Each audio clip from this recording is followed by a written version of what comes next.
سلام رفقا، به کارتون باز خوش اومدین. امروز قراره ببینیم از الان تا پایان 2026 باید منتظر چه انیمیشن هایی باشیم. انیمیشن های خوبی که ارزش دیدن دارن کدومان و کی منتشر میشن.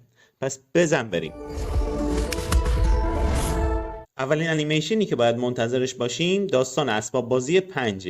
وودی و باز دوباره برگشتن. توی این قسمت از داستان اسباب بازی پدر و مادر بانی یه تبلت قورباغه‌ای بهش هدیه میدن به اسم لیلی پد. بانی کم کم همه وقتشو با تبلتش میگذرونه. دیگه با اسباب بازیاش بازی نمیکنه. حالا وودی و باز و بقیه اسباب بازی‌ها باید یه راهی پیدا کنن تا این تبلت دردسرساز رو از بانی دور کنن. به زودی نسخه با کیفیتش منتشر میشه. انیمیشن بعدی مینیون ها و هیوله هاست. این بار مینیون ها تصمیم میگیرن یه فیلم ترسناک بسازن. اما همه چیز طبق نقشه پیش نمیره و اشتباهی یه موجود ترسناک و خطرناک رو آزاد میکنن. حالا باید قبل از اینکه اون موجود کلش شهر رو به هم بریزه یه راهی برای متوقف کردنش پیدا کنن. این انیمیشن 10 تیر اکران شده و به زودی نسخه با کیفیتش منتشر میشه. بعدی لایو اکشن مواناست. موانا دوباره برگشته. اما این بار خبری از انیمیشن نیست. همه شخصیت ها واقعی هن و داستان هم تقریبا همون ماجرای قسمت اوله. یعنی سفر موانا روی اقیانوس برای نجات مردمش و پیدا کردن قلب تفیتی. جالبتر این که نقش ماوی رو راک بازی میکنه. راک با اینکه کشتی کشکار بوده اما فیلمای طنزش خوب از آب در میاد. این یکی هم 19 تیر اکران شده و خیلی زود نسخه با کیفیتش منتشر میشه. شماره 4 لیستمون میشه سگ‌های نگهبان دایناسور. این بار گشت پنجه‌ای سر از دنیای دایناسورها در میاره.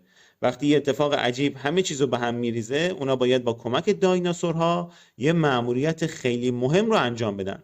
به نظرم این قسمت از همیشه هیجان انگیزتره. این یکی قراره 23 مرداد اکران میشه. شماره 5 لیستمون خیلی جالبه.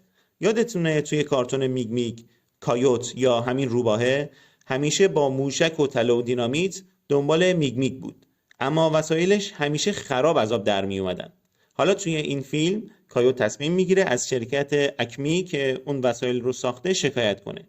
جالبتر این که جان سینا هم توی این فیلم نقش بازی میکنه. جان سینا هم عین راک کشتی کار بوده. توی همین تابستون یعنی 6 شهریور اکران میشه. Sean's back on the big screen. انیمیشن بعدی که امسال باید منتظرش باشیم برای ناقلاست. این بار شان با یه موجود عجیب روبرو میشه که وارد مزرعه شده. همه فکر میکنن اون موجود خطرناکه، اما کم کم ماجرا شکل دیگه ای پیدا میکنه. شان باید برای نجات دوستاش دست به کار بشه. این یکی هم 27 شهریور اکران میشه.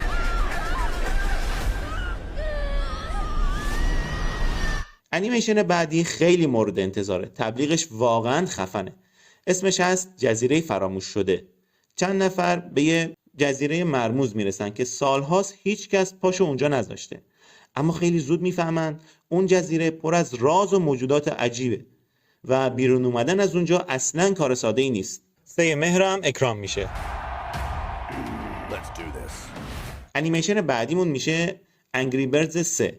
رد، چاک و بقیه پرنده های خشمگین دوباره برگشتن. این بار رد با چالش پدر بودن روبرو میشه. تمام سعیشو میکنه که پدر خوب و باحالی باشه، ولی همیشه گند میزنه. 2 دی هم اکران میشه. انیمیشن آخرمون میشه خرس‌های بونی محافظ مخفی.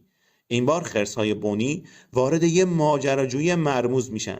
یه موجود افسانه‌ای به اسم نیان به برامبل و برایر و ویک قدرت جادویی میده.